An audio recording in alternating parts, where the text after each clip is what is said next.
Oi, pessoal, eu sou a Lena Ló, sou coordenadora de patrocínio cultural da Petrobras Distribuidora e estou aqui para contar um pouquinho da experiência do nosso edital público que existe desde 2009 e que é específico para a circulação de peças teatrais. O nome da minha apresentação vai ser Circulando Além da Cena, a experiência do programa Petrobras Distribuidora de Cultura, né? E é justamente mostrar para vocês o que a gente construiu ao longo desse tempo. Bom, o programa Petrobras Distribuidora de Cultura nasceu em 2009 justamente de uma carência que a empresa tinha de dar mais transparência ao seu processo de seleção, né? Até então a gente tinha um trabalho somente de escolha direta, então era uma demanda que vinha não só interna, mas como da sociedade também, da gente ter critérios e ter um foco para trabalhar, né? E essa seleção, ela precisava ter uma aderência ao nosso negócio, que atendesse às nossas expectativas de mercado. Quer dizer, apesar de ser uma seleção pública para a cultura e que traria um benefício grande para a sociedade, era importante também a gente ter uma aderência ao negócio, porque a Petrobras Distribuidora, ela é o braço mercadológico da Petrobras, então a visão da área de comunicação sempre foi dar um suporte à área mercadológica também. Pela nossa experiência de projetos de patrocínio, né, a gente vinha de um trabalho muito grande com o cinema, a gente precisava ter projetos que acontecessem num período pré-determinado, e não ficassem refém de outras captações, ou trabalhos que durassem anos e o orçamento da gente, a gente pudesse controlar exatamente quando que o projeto ia acabar e quando ele ia terminar. Cinema, por exemplo, era um segmento que a gente atuava bastante. Alguns projetos duravam cerca de 4, 5 anos. Então, não dava para a BR trabalhar com projetos em aberto como estava rolando, né? Questão da abrangência, os projetos precisavam, a gente precisava com esse segmento atingir todas as regiões e todos os estados, se possível, né? Então, a gente teve um olhar de tentar um segmento que a gente pudesse falar com públicos de todo o país. E a questão do orçamento viável, mais uma vez, a gente precisava saber exatamente que o projeto deveria ser cumprido com a verba da BR, não fosse ficar refém de outras captações, né? Então, com isso, a gente lançou o programa Petrobras Distribuidora de Cultura. Até o primeiro nome na época chamava Programa BR de Cultura, e ele é específico para a circulação de peças teatrais não inéditas, né? Com isso, a gente conseguia apostar em projetos que já tivessem tido algum tipo de resultado. A ideia é a gente sempre foi levar espetáculos de qualidade para novos públicos. Se ele já aconteceu em determinada cidade, a proposta é que ele vá circular por cidades ainda inéditas para aquele espetáculo. Então, a primeira edição, a gente teve 43 projetos contemplados, né, que circularam pelas 27 unidades federativas, atingindo aí cerca de 85 municípios com as apresentações, e foi um sucesso, né? A gente teve um resultado muito bom. Então, por isso, a empresa entendeu que a gente deveria continuar. O edital, ele é bienal. Então, assim, a primeira edição foi em 2009, a segunda edição aconteceu em 2011, né? A gente chamou de edição 2011-2012. E, como novidade, a gente tem categoria específica para infanto-juvenil. A primeira edição a gente não tinha uma categoria específica e aí a gente acabou contemplando apenas um espetáculo na época. Então, com a categoria específica para infanto-juvenil, a gente consegue aí contemplar projetos, uma parte de projetos necessariamente para esse público. E outra coisa que a gente colocou também como novidade em 2011 foi a questão do valor máximo do ingresso, né? Em 2009, ainda na primeira edição, a gente não tinha pensado nisso inicialmente e aí ao longo das circulações a gente viu que havia muita discrepância. Então, com isso, a gente tabelou o valor máximo de ingresso, R$ 25, e até hoje a gente pratica esse valor. Então, nessa edição, a gente teve 49 espetáculos contemplados, sendo 12 infanto-juvenil e 37 na categoria adulto, né, que também circularam pelas 27 unidades federativas e alcançando 71 municípios com apresentações, né. De origem, a gente tem, da onde partiram os espetáculos nessa edição, foram 7 unidades federativas com projetos contemplados. Também a gente teve um resultado muito bom, muito positivo. Então, mais uma vez, a gente reeditou o programa e lançamos a edição 2013 e 2014. Na edição 2013 e 2014, a gente tem a inclusão do teatro de rua. Esse fato foi determinante na questão das apresentações, número de cidades alcançadas, porque aí a gente não ficava mais refém de localidades que tinham estrutura para receber formalmente um espetáculo. Então, o teatro de rua nos fez ganhar bastante na abrangência nas cidades de interior, que foi muito positivo para o programa.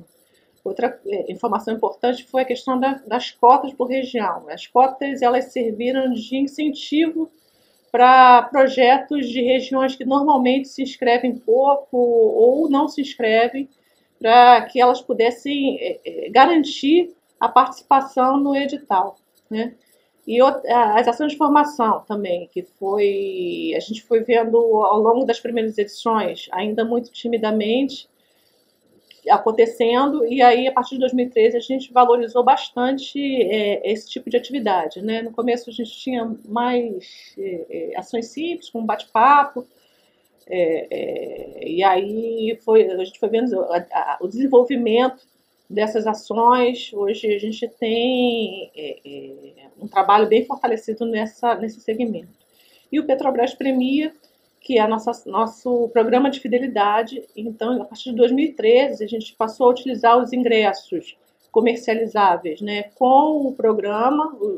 Os espetáculos que têm ingresso gratuito, a gente não usa o Petrobras Premia, mas os pagos a gente usa sim para o programa de fidelidade. Então, aí, mais uma vez, fortalecendo o lado mercadológico também do programa. Então, nessa edição, a gente teve 67 espetáculos contemplados, sendo 52 da categoria adulto e 15 do infanto-juvenil. Aí a gente tem, de origem, já passa para 12 unidades federativas de origem. A gente tinha 7 na primeira, e nessa a gente já vê um salto de unidades federativas representadas aí como localidades de origem. A gente também, outro salto que vale eu destacar, é a questão da abrangência. Na edição passada, né, anterior a essa, a gente teve 71 e nessa edição de 2013 a gente passa para 127 municípios. Então, isso foi um crescimento significativo para o programa. A gente cada vez mais percebe a importância dele, tanto para os públicos que recebem, quanto também para os grupos que estão circulando, né? É a oportunidade única que eles têm de ir a diversas cidades do interior do país.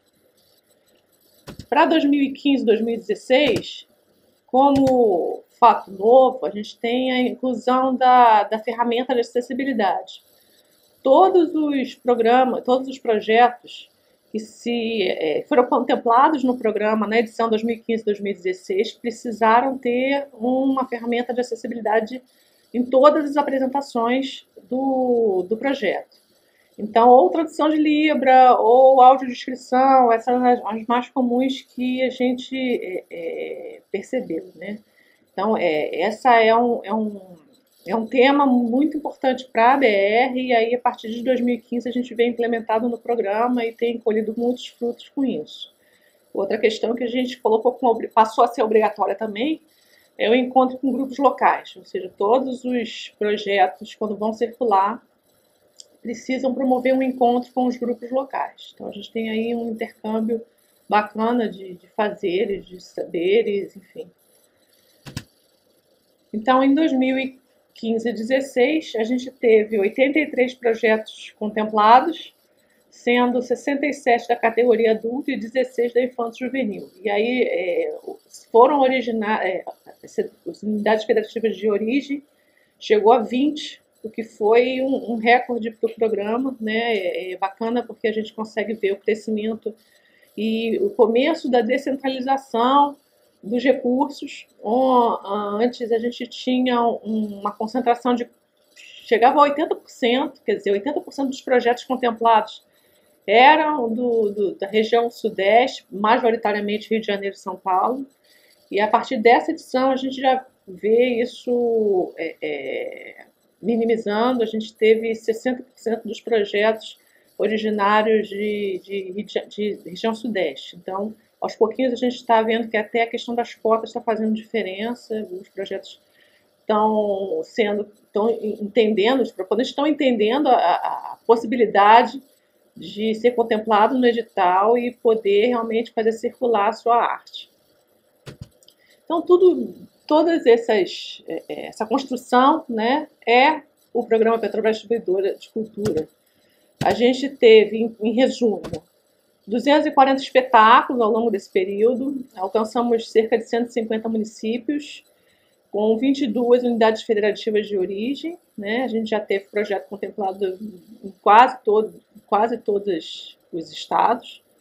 Alcançamos 2.650 apresentações, foram 350 ações de formação, 200 encontros com grupos locais. Vale a pena falar que tanto a ação de formação quanto o encontro com o grupo local aconteceu principalmente nas 2 últimas edições, por isso que esse número tem um potencial enorme para crescer. A expectativa da gente é que ele cresça nas próximas edições. E 650 mil pessoas, espectadores mesmo das apresentações.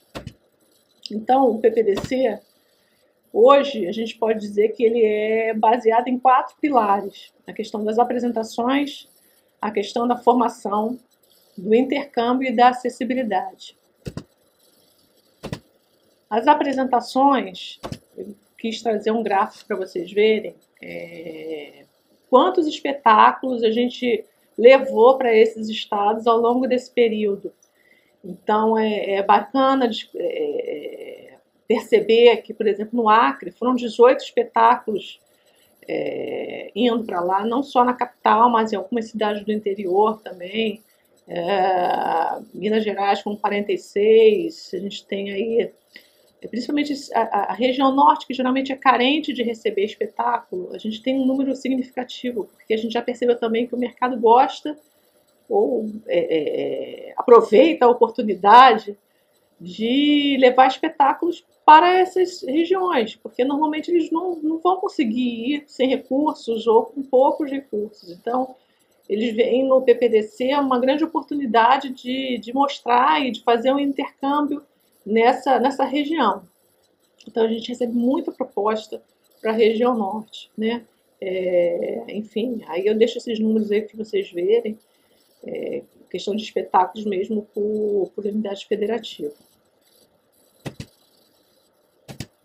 Na questão de formação, explicando um pouco mais sobre isso, né? Como eu tinha falado, inicialmente os espetáculos ofereciam o bate-papo, que é aquela conversa após o espetáculo. Ao longo desse período, e com a valorização, até na seleção, quando a gente selecionava o projeto e via que tinha uma ação de formação mais consistente, a gente viu o desenvolvimento disso proposto pelos próprios proponentes, né? Então, e a gente, às vezes, tem leitura de texto em dias separados até da apresentação. Algumas ações de formação não necessariamente acontecem no mesmo dia, então eles vão antes, promovem oficinas, tem workshop. O trabalho de mediação cada vez mais fortalecido e tão importante, né? Principalmente fora dos grandes centros, onde é extremamente valioso para esse público conseguir acessar melhor aquele bem cultural com um mediador, né? Então, a gente tem arte educadores, projetos mesmo, já na hora de escrever os projetos, eles já propõem essas ações, e aí o arte educador entra como um profissional da equipe, né, e faz essa mediação, muitas vezes em escola. Eles fazem o trabalho prévio de mapear alguma escola ou algumas escolas. O arte educador vai lá e faz essa interface com os professores e com os alunos, depois leva esses alunos para assistir o espetáculo. Então, tem Eles apreciam o espetáculo e ainda tem um pós, que é o feedback deles em relação ao que eles entenderam daquele espetáculo e o que eles vão levar como aprendizado daquilo. Então, a gente percebe aí que está sendo até natural essa questão das ações de formação, né? Elas estão se desenvolvendo, estão vindo cada vez mais consistentes, o que deixa a gente muito satisfeito, porque esse também é o nosso objetivo, né? A gente começou com um programa de circulação de apresentações e hoje a gente vê a circulação robusta, onde a gente deixa alguma semente lá na cidade de alguma forma, né? A gente consegue fazer um trabalho mais completo. Então, eu quis trazer algumas fotos para vocês saberem, né? Esse espetáculo foi um bate-papo, na verdade, esse daí, né? Foi o Joelma, ele foi para o interior da Bahia, em Morro do Chapéu e Santo Amaro. Isso aí já é uma ação de formação em escola, é do projeto O Homem do Banco Branco em Amoreira. Eles são do Paraná e viajaram para a região norte, foram para Manaus, Belém, Palmas e foram também para Bahia, para Salvador. Ao todo, a gente teve, por enquanto, de ação de formação, cerca de 6 mil impactados, né? Mais uma vez, esses números são das últimas 2 edições, então a expectativa da gente é que esse número cresça cada vez mais e a coisa fique cada vez mais interessante aí como circulação. A questão do intercâmbio, como eu já tinha falado também, é principalmente o encontro com grupos locais. Então, nessa última edição, esse quesito passou a ser obrigatório e eles estão promovendo os encontros. Qualquer cidade que eles forem, o grupo for, tem que promover algum encontro com algum grupo local, preferencialmente de artes cênicas. Em algumas cidades eles não conseguem, não tem grupos formados, estruturados de artes cênicas. Aí, às vezes, o que acontece é se reunir com grupos artísticos de diversos segmentos. Mas, assim, o intercâmbio é sempre valioso e isso a gente está vendo já a construção de parcerias, alguns já estão se falando posteriormente, pensando em residência, enfim, a gente está vendo aí isso aí como uma construção de uma rede que está ficando cada vez mais estruturada. Esse encontro com um grupo local é do pessoal do Clowns de Shakespeare, eles são do Rio Grande do Norte e viajaram com o espetáculo Nossa Senhora de las Nuvens para Belo Horizonte, Diamantina e Vitória. Acessibilidade, como eu já tinha falado, é um tema muito importante aqui para a BR, né? É uma coisa que a gente tem fortalecido não só na área de cultura, mas nos outros segmentos também. E o PPDC começou a trabalhar fortemente isso nessa última edição. Então, todos os espetáculos tinham ou audiodescrição ou tradução de Libras. Essa foto é do espetáculo O Homem e o Banco Branco também. E aí vocês estão vendo, na verdade, uma visita a cenário, quer dizer, além da linguagem de Libras ou audiodescrição, a gente também tem alguns outros trabalhos paralelos que os próprios projetos desenharam, né? Então, são as Libras, a audiodescrição, a visita a cenário e alguns projetos acabam também imprimindo em braille a sua programação ou algum texto adicional para auxiliar no entendimento daquele espetáculo. Aí eu trago um depoimento, porque eu acho que isso é a parte mais rica do programa, é a concretização da democratização do acesso de fato, né? Então, a gente pode... Essa é uma fala de um deficiente visual de um espetáculo que a gente levou para o Espírito Santo. Eu vou ler porque eu acho que é muito importante a gente reforçar isso, né? A gente pode imaginar tudo o que está acontecendo na peça. Foi uma experiência inovadora para o Estado e para todos nós. São coisas que precisamos ter mais acesso. Nota 10 para a primeira audiodescrição no Estado. Então, isso é importante para a gente aqui na empresa, mas eu acho que a gente está também fortalecendo isso nos projetos de artes cênicas que estão entendendo a relevância disso. Muitos trabalharam com a audiodescrição ou tradução de livros pela primeira vez e pretendem trabalhar, mesmo sem o patrocínio da BR, com esse tipo de linguagem. Então, isso a gente sabe que é um fato que realmente vai estar mudando o comportamento desses grupos e a gente tem isso como um grande resultado do programa. Enfim, por fim, eu queria mostrar um vídeo que é com depoimento de alguns atores que participaram do programa e também chancelando o programa pela classe artística.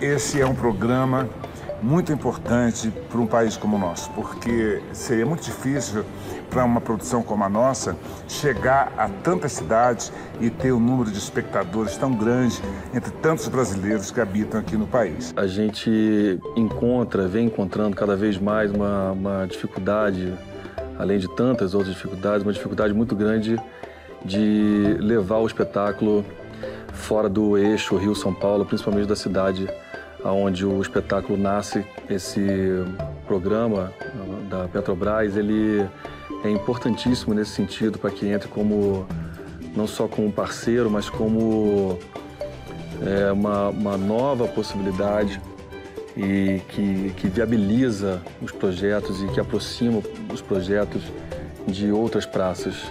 Eu queria agradecer do fundo do meu coração a Petrobras, porque eu vou poder levar essa peça para Belém e para Manaus. É uma realidade que eu não tinha a menor condição de fazer, porque empresarialmente, como é que você transporta um espetáculo para um lugar tão longe?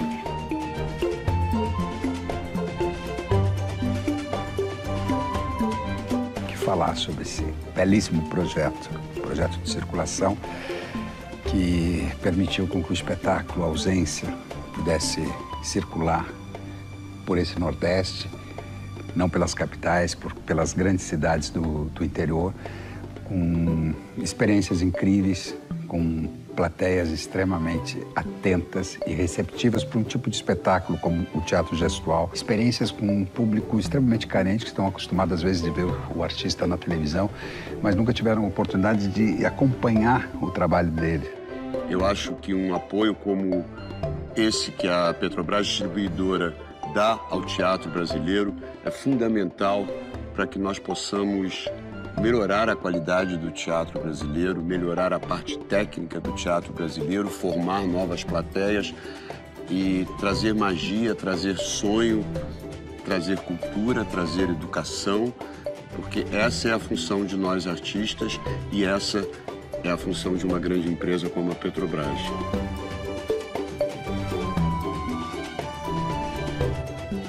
A gente não faz teatro para uma elite, assim, assistir. Que venham as elites, que venham as pessoas de todas as classes sociais, assim. Então, esse programa, na verdade, ele viabiliza para o espectador e para o produtor e para o ator e para o artista essa troca que é mágica. Nessa hora a gente entende por que o teatro é mágico, por que ele é vivo, né? O que eu mais gosto, eu acho, nesse programa da Petrobras Distribuidora é a diversidade que ela aborda assim, no teatro. Eu acho que ela abarca os mais diversos tipos de teatro. Então, de verdade, eu me sinto muito honrado de fazer parte de espetáculos tão premiados, tão agraciados, com gente tão absurdamente talentosa e genial. É isso. Queria agradecer a oportunidade de falar um pouco do programa e que a gente tenha vida longa pela arte do Brasil. Obrigada.